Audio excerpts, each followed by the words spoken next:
Hello everybody, Tim Norris here, or you could call me GreyElephant. And Carmen Norris. And welcome to episode... 10! Oh. 10! I almost made it episode 20. I have 10 fingers! I know! My hands are huge! Alright, so last week's topic was the portrayal of women in board gaming, which I thought was a very cordial, episode, because, a lot of times that kind of topic can get very heated. But, it seems like a lot of the feedback we got, everybody really appreciated that we was able to be humorous and touch on the subject without being, so controversial, I guess you could say. Yeah, I think the whole thing went really well. Me too.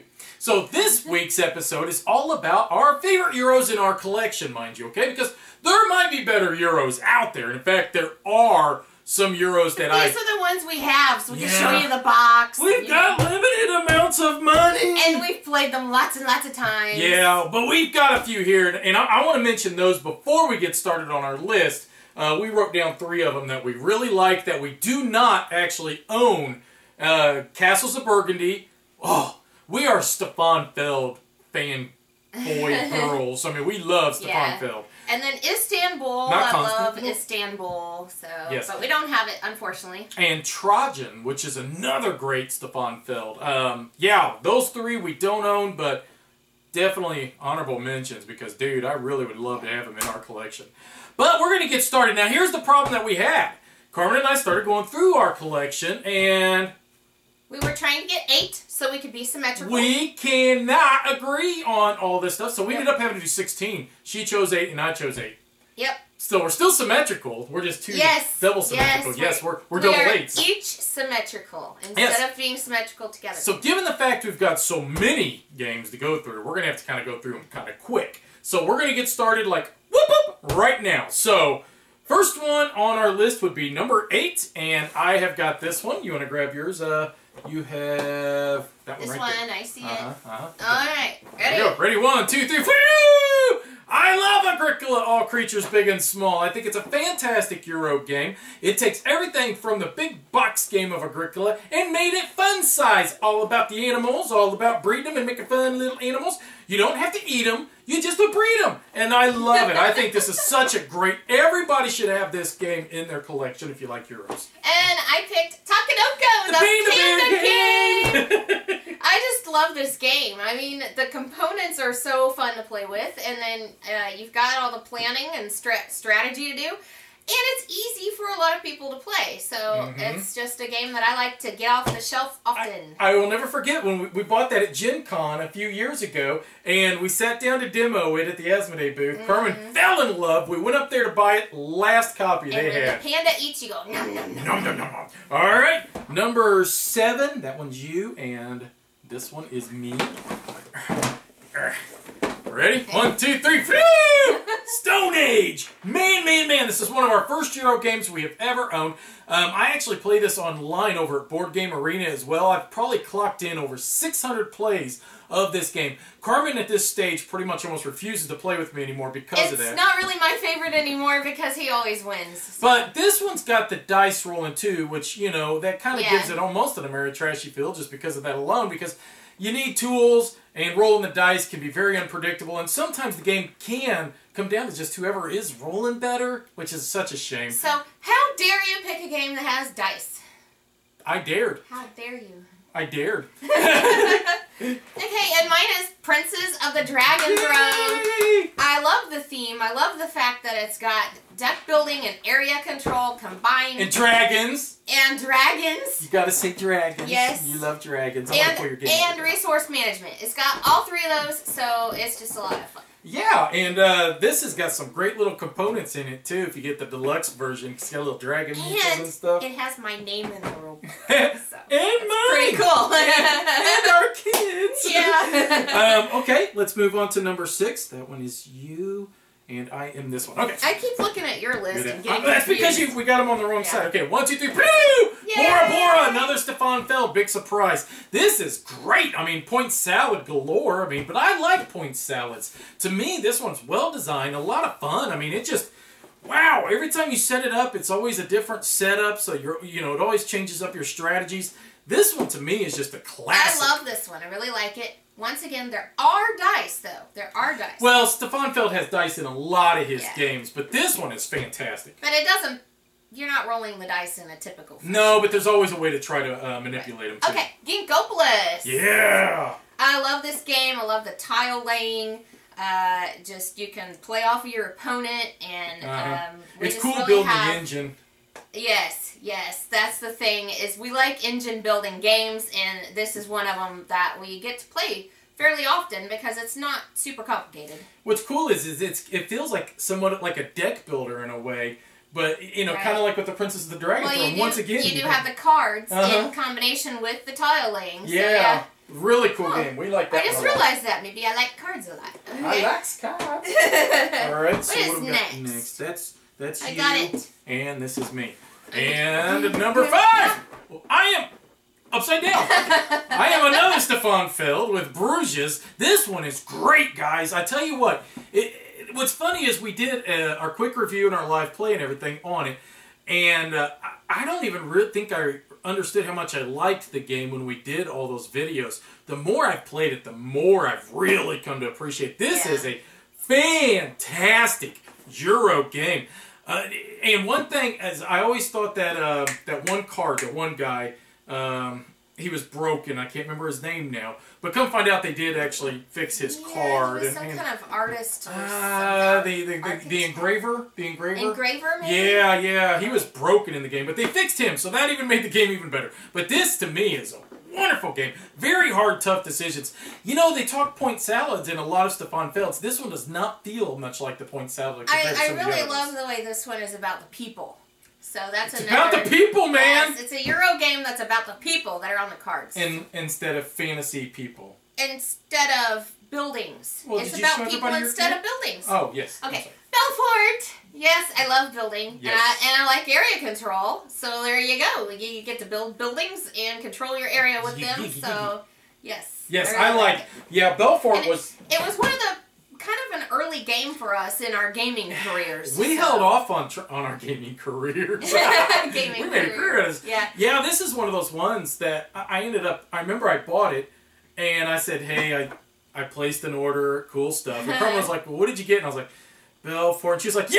And I was like, okay, I did good. All right, so number 4 would be...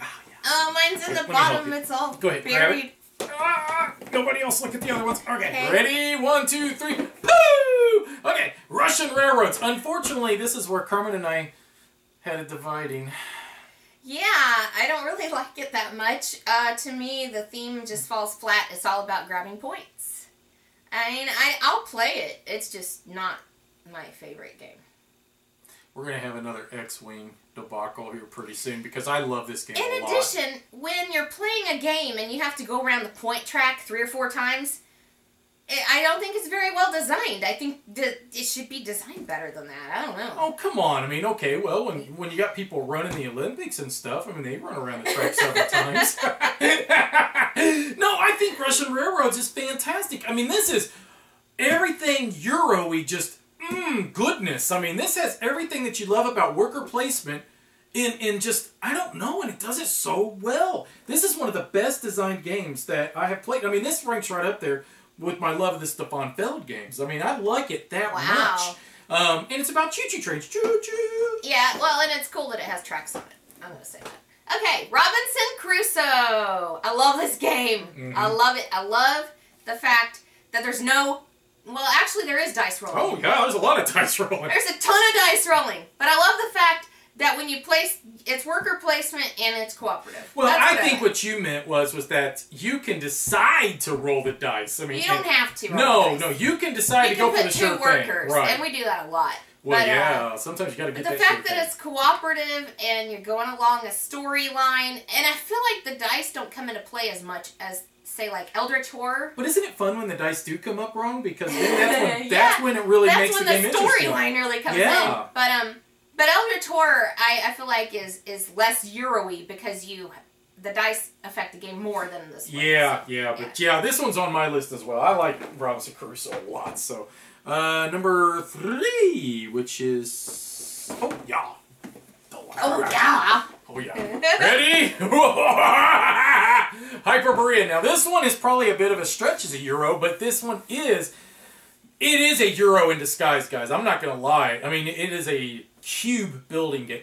It's a cube building game. Building game, but it feels very Euro-y. It does, because you're kind of placing your people around the board, and yeah, you're fighting one another and all that, but where you place and trying to get into the cities or the ruins. Well, you place your cubes. And you do place your cubes, which is just like you're activating those abilities. Placing your cubes is how you move the people. This one's probably on the fringes of Euro, but I think it has enough Euro elements in it that if you are an Euro game lover, this one combines Euro and Ameritrash beautifully without any dice rolling. There's no dice rolling. No, so that's yeah. This is a top 10 game for me for the entire year, but let alone, yeah, I love this one. I mean, obviously we don't disagree on that one. Okay, Terra Mystica. Another one we don't disagree on. Not in the slightest. Love it. I love it. I love the way that you can pick a different race and the gameplay is completely different. Oh, yeah. So you just, it never ever gets old. No, and you're absolutely right. And it's one of those ones, oddly enough, a lot of times when you say, oh, you know, plays 2 to 5 players, and it's like, oh, never play with the maximum amounts. This is one you do kind of want to play with the most. Oh, it definitely makes it more challenging with more players. Well, it helps with the trade houses because you got more opportunities to. It can be helpful, and it can also be challenging. Oh yeah, then you get cut off. Mm-hmm. Yeah. This one's got an expansion coming out at Essen, and man, I really want to get that expansion just because it's just a blast. This is one of this was our game of the year last year. And it still has held itself up. And you know, there's a lot of games that we say we prefer to play 2-player, but that one's not one of them. We actually do enjoy playing that in a group. I like playing with at least 3. Yeah. 4 better, but yeah, wonderful. 4 is about the best, I would say. Okay, ready? Number 2. Action! Woo! Imperial Settlers! I love this game. I love it so much. He's gonna. I've got competition. I would leave you for this game. No, but you don't have to, so that's good. That's the beauty of it. No, this game is so good, guys. I really, really highly recommend this one. And this is another one that's kind of on the outskirts of Euro, but I think it has enough where you're trying to do. Manage your resources. And it's another one where you're building an engine. And you're building an engine and you're placing buildings. It's got enough of that. Plus you're doing worker placement with your workers to be able to get the VP. This one, to me, this is a hybrid Euro, just like Hyperborea, that, man, it's really going to surprise you. Beautiful game. I love this one a lot. And mine is Village! I love Village! Oh, we both love Village. You know, it's definitely Euro-y. I don't feel like it's a themeless cube pusher like some people do. No, this game actually feels very thematic. I really get into it, you know. I sing "I'm a traveling man" when I'm putting my little traveler on. Made a lot of style. Yeah, and then and my people go to church. And they're very pious. And then they die. And they die there. They're the first ones to die in church. It's because they fell asleep. And they died at church. So, anyway, I love Village. Yeah, I love this one a lot too, guys. This is another one highly recommend. Hey, you highly. Okay, now, number 1, and you might notice, I'm the sentimental one. I go for my old favorites, you know, my favorite game that I want to get back out and play more, so. I did not agree with her number 1, but at the same time, I can't disagree that it's in your top 8. How's that? We do love this game. Okay. Ta-da! Lords is It. A wonderful game. Highly recommend that you guys check this one out when you get a chance. I don't think it's even available yet. But this is a Euro game, really, because it's a pick-up and delivery game, really, because you're taking your hero around, recruiting other, you know, I guess your champion around, recruiting heroes, and then you're just basically delivering them to defeat whatever monster, depending on what's on its tile. This game is beautiful, and there's no dice rolling. I like this one a lot. I mean, I made it my number 1 right now just because I'm a bit sentimental because I haven't played it in a little while, which could end up changing, you know, as the year goes because, you know, but oh God, this one's great, guys. Highly recommend you pick up Lords of It. Beautiful game. And we both love that game. Oh, yeah. Okay, mine is Conquest of the Fallen Lands, and I just love this game so much because I feel like it's really mathy. You've got cards, you've got area control, and it was one of the first games that I really got into. So yeah, it's a really neat game, and what's even awesome about it is it's by Asa Games. Asa, it's kind of funny. Okay. No, it's really a cool game. This is one of those ones that it is in desperate, and I mean desperate need for a publisher to pick up and modernize. I mean, it really needs. It could have done with better components. Man, definitely. the components, just aren't very top notch. And if they could have done a little better, but it's worth it to play the game, to put up with it. Like some of these little cards and stuff, these are cheap. When you use generic. the workers, you flip the card over, so it would have been better to have actual pieces to move around. Yeah, they could have done so much better on the components. And I'd love to see a publisher pick this up and redo it with all the new components and all the tiles and stuff. Because this is a great game. If you can ever get a chance to play Conquest of the Fallen Lands, highly recommend. Basically, what you're doing is you're laying down your heroes and you're slaying monsters. And if you got a hero on a tile, then he'll subtract, from the next tile, from that monster's ability, so you want to try to surround it, but then your opponents are doing the same thing, and then it's area control, and it's a race. I gotta say, I don't really get into the theme that much. I don't really notice that there are monsters. It's just numbers on the tiles, but still. But there's little monster pictures on them. I still really enjoy the game. No, and I do agree with you. I don't think nothing about... But there are the dragons. The dragons are cool. I always think of those. Yeah. But what were your guys' favorite Euros? So we've got written down here, and I thought we'll read them off real quick. Pencil Polly said, not really much into Euros, you say, but Once Upon a Fable. Okay, and CR Flames Fan says, Castles of Burgundy, Trojan, Power Grid, and Lords of Waterdeep. Never played. Notice we didn't have Lords of Waterdeep, which is very odd. I actually expected it to make it onto this one, but we didn't. For some reason, neither one of us picked it. We do own it. Yeah, we like it a lot. Just, I don't know. It's not... I guess it doesn't jump out to me as a favorite, I don't know. Oddly enough, wow, it is shocking. Mad Bana. I think it's supposed to be like Madonna, but it's Mad Bana. 1 says Castles of Burgundy. God, you guys are awesome, man. We all need to get together and play some Castles of Burgundy. I like that one. That one's probably one of my favorite Feld games. Stone Age, Euphoria, Caverna, City of Iron, and Bruxelles, 1893, which I haven't played that one yet. That's a Z-Man title. I haven't played it. Oh, okay. And then Dragon Scholar says Mage Knight. Mm-hmm. Profrock says Agricola and Gates of Loyang. Okay, Sophia Farron says Pandemic. And that's another one we own, but it didn't make our top 8. Yep. And Ghost Stories. Oh, and Study in Emerald. Yeah, and the Study in Emerald, my friend Kevin would just, he's been looking for that game forever. He wants it so bad. All right, so wow, that was a quick episode, it feels like, didn't it? Did that just like, phew, yeah, it went fast, didn't it? We didn't do our random ramblings. No, we didn't do that yet. You got that. Are we going to talk about what we're doing next week before we do random ramblings? Sure. Hey, wait, before we do it? What? What's he doing? I wonder what we're going to be doing next week. Next week are your top spooky games for Halloween. Halloween! Yes. So anyway. Your Halloween episode. Yeah, we're going to do our top 8 spooky games in our collection. So give us your spooky games, and we'll read them off. All right. You going first or second? I'll read Hey, first. does it freak you out when I do this and it's like I'm looking at you? Yes, it does. That belongs to our son, by the way. We bought it just the other day, and I can't stop wearing it. He freaks us out with it all the time. I like sneaking up on him in the dark. It's hilarious. Oh my gosh. Yes? Could you talk about something other than board games? No. That was an easy one. Is it my turn to ask your question? Yes. Okay. That was an unusual question, I gotta say. Alright? This is kind of funny. Why are Euro games considered themeless? Why are Euro games considered themeless? I think it's because there's cubes. And every game has the same cubes, Every game has the same cubes or the little, like, columns, you know, they have the same pieces. So then you don't see the components aren't really adding to the theme for you. I think that's the main reason. He's really freaking me out with that.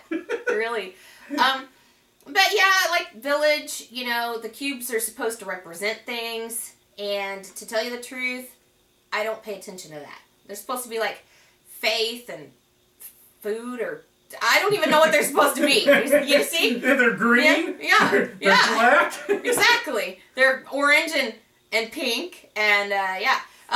Lords of Waterdeep is the same way. Most of the time, I do not pay attention to the fact that they're wizards and rogues and whatnot. You know, unless I name them after fairy tale characters, and then I can remember.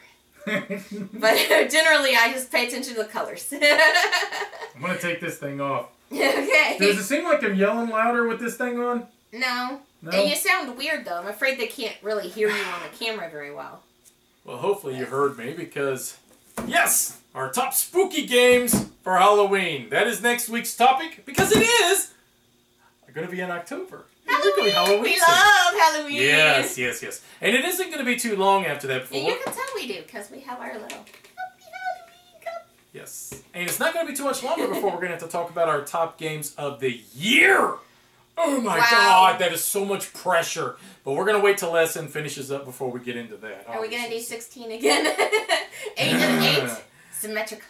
We had a cool idea. We'll see if we can get set up. But anyways, all right. So next week's topic: your top spooky games that you recommend for any gamer for Halloween. And anything else you want to sign us off? Thanks for watching. Bye bye. Bye bye. Griffin Gaming, from new releases to pre-orders. Griffin Gaming. Enter in promo code GreyElephant for 5% off your order.